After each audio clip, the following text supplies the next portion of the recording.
تقدم من الحريجي، لعب الكرة حلوة عند فيرمينو، بوبي فيرمينو يسلم الكرة عند رياض محرز، فيها خطورة للأهلي. محرز لعب إلى فرانك كيسي، حلوة من كيسي يا ولد.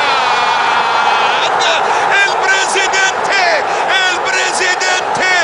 فرانك كيسي يسجل الثاني للأهلي بمهارة فائقة، بدقة فائقة. هو البريزيدنتي، هو فرانك كيسي، هو أسرع فيل في دوري روشن السعودي من بلاد الأفيال، من كوت ديفوار.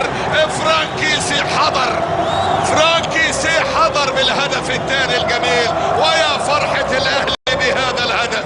2-0، هدف جميل. شوف هنا فيرمينو الى رياض محرز، شوف الباص، شوف القراءة يا ولد يا فرانك كيسي.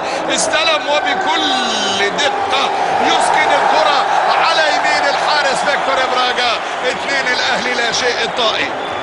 فرانك كيسي هو اللي سجل الهدف الثاني في الدقيقة 58، وانذار على فيكتور براغا. ويا فرحة مجانين الأهلي، ويا فرحة مدرج الأهلي، وهدف بالتخصص من فرانك كيسي.